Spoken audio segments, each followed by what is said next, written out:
Hello guys, welcome back to my channel. Rashmi again here. स्वागत करती हूँ आप सबका हमारे चैनल पे, that is valueforinvestor.com। So guys, कैसे हैं आप सब? होप सो काफ़ी अच्छे होंगे और आपकी ट्रेडिंग सेशन काफ़ी अच्छी चल रही होगी। गाइस, जैसा आप लोग जानते हैं कि मैं वीकली एनालिसिस लेकर आती हूँ, जिसमें हम लोग एक शॉर्ट रिव्यू करते हैं इस वीक का निफ्टी ने कैसा परफॉर्म किया। उसके बाद हम लोग डिस्कस करेंगे, एक शॉर्ट एनालिसिस देंगे according to our personal calculation and observation के अकॉर्डिंग, जो भी हम लोगों ने एक स्ट्रैटेजी प्लान की है उससे आपको रूबरू कराएंगे। आपसे ज़रूर शेयर करना पसंद करेंगे सो दैट कि थोड़ी बहुत हेल्प हमारा चैनल आपको दे पाए। सो गाइज, स्टार्ट करने से पहले एक रिक्वेस्ट है कि काइंडली अगर वीडियोस पसंद आ रहे हैं आपको तो सब्सक्राइब करना ना भूलें, लाइक शेयर कमेंट करते रहें सो दैट कि एक शॉर्ट मोटिवेशन जो है वो आपकी तरफ से हमें मिलता रहे। इस वीक गाइज हम लोगों ने देखा कि इट वाज ट्रंकेटेड वीक, क्योंकि 1 मई को हॉलीडे था। और जैसा कि हम लोगों ने देखा कि निफ्टी जो स्टार्ट किया इस वीक, उसने एक पॉजिटिव नोट के साथ उसने स्टार्ट किया। हाउएवर फ्राइडे को हम लोगों ने देखा कि फॉल आया निफ्टी में और 186 पॉइंट्स का फॉल आया, और we can say that it was off 1% on Friday, जो कि सारा जितना भी गेन था इस वीक का उसको सारा उसने इरेज कर दिया। इस वीक निफ्टी ने एक हाई बनाया था ऑन थर्सडे, दैट वाज 18,267, और हम लोगों ने देखा कि लो बनाया ऑन वेंसडे, दैट इज 18,042 इस वीक में। शार्प सेल ऑफ जो था फ्राइडे को, उसने इरेज कर दिया सारा गेन जो उसने किया था इस वीक, और फाइनली निफ्टी जो एंड हुआ गाइज, दैट एंडेड एट 18,067। पिछले वीक की क्लोजिंग देखें तो इट वाज 18,065। सो हम लोग देख रहे हैं कि केवल 2 पॉइंट्स उसने गेन किए इस पूरे वीक में। बट अब सवाल ये आता है कि आगे क्या, क्या निफ्टी और गिरेगा? क्या ये सेल ऑफ कंटिन्यू रहेगा या फिर थोड़ी बहुत रिकवरी हमें देखने को मिलेगी?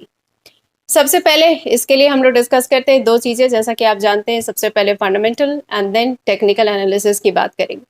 फंडामेंटली देखिए गाइस, तो यूएस फेड अगेन उसने इंक्रीज किया है अपने बैंक रेट को, that is by 25 basis points. European banks they have also been showing concern, inflation को लेकर वो कंसर्न है यूरोपियन बैंक्स। और persistent inflation and these increase in bank rates, inflation और ये जो इंक्रीज हो रहा है बैंक रेट्स में, ये रियली एक कंसर्न की बात है। और कहीं ना कहीं ये हर्ट कर रहा है ग्लोबल मार्केट को। रिसेशन का डर बना हुआ है गाइस, और it is persisting in US economy.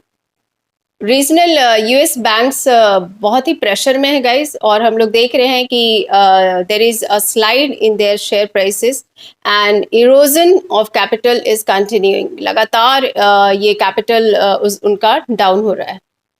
Thursday को हम लोगों ने देखा कि share price of regional bank, that is PacWest, it was also down by 50%। First Horizon उसमें भी फॉल आया बाय 33%। वेस्टर्न अलायंस में भी फॉल देखने को मिला, दैट इज 38%। सो ये जो स्ट्रेस है बैंकिंग सेक्टर्स में ऑफ यूएस, कहीं ना कहीं उसने ट्रिगर किया है sell off in bank Nifty, जिससे कि हम लोगों ने देखा कि बैंक निफ्टी में ऑन फ्राइडे 1,000 पॉइंट से भी ज़्यादा गिरावट हमें देखने को मिले। HDFC twins, they were the leaders. इसमें भी हमने देखा कि शार्प फॉल हुआ of more than 5% in their stock prices. So कहीं ना कहीं ये बहुत ही कंसर्न की बात है गाइस, और इन्फ्लेशन और बैंक रेट्स का जो हाइक हमें देखने को मिल रहा है, कहीं ना कहीं ये मार्केट को ज़रूर आगे इफेक्ट करेगा। टेक्निकल एनालिसिस की बात करें, सारे सिंपल मूविंग एवरेजेस की बात करें, तो सिंपल मूविंग एवरेज 20 डेज हमें अभी दिख रहा है at 70,812। Simple moving average of 50 days का लेवल अभी 70,687 है। SMA 200 डेज का लेवल है 17,524। SMA 20 डेज जो है ये स्ट्रॉन्ग सपोर्ट की तरह काम करेगा guys, that is SMA 20 days जो मैंने बताया 70,812, ये स्ट्रॉन्ग सपोर्ट की तरह हम लोग मान सकते हैं इसको। और इसके नीचे अगर निफ्टी जाता है तो हो सकता है कि it will trigger a sell off. Daily basis पे RSI NMACD की बात करें तो RSI अभी जो हमें दिख रहा है that is at 63.14, MACD is at 42, VIX कम है गाइस, दैट इज 12.29। RSI जैसा कि हम लोग देख रहे हैं कि it has come down from the overbought position. इसके आगे अगर वो गिरता है, RSI में अगर गिरावट होती है टुवर्ड्स 50, तो मैं बता दूं कि मार्केट फिर से वीक हो सकता है।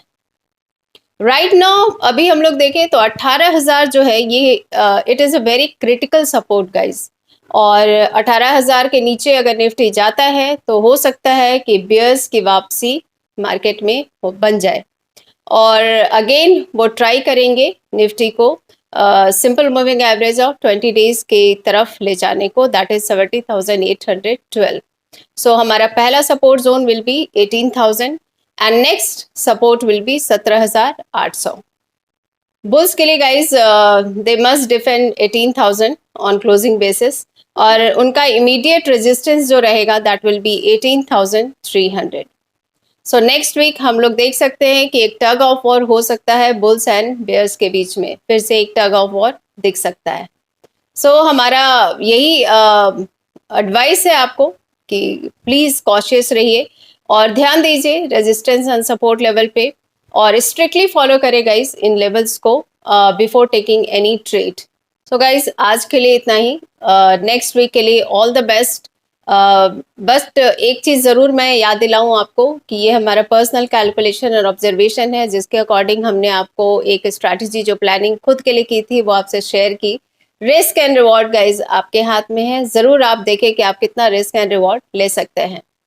All the best for the next week. जाते जाते यही बोलूँगी, अपनी चीज़ों को संभालते हुए मार्केट में एंटर करें एंड प्रॉफिट ज़रूर बुक करें।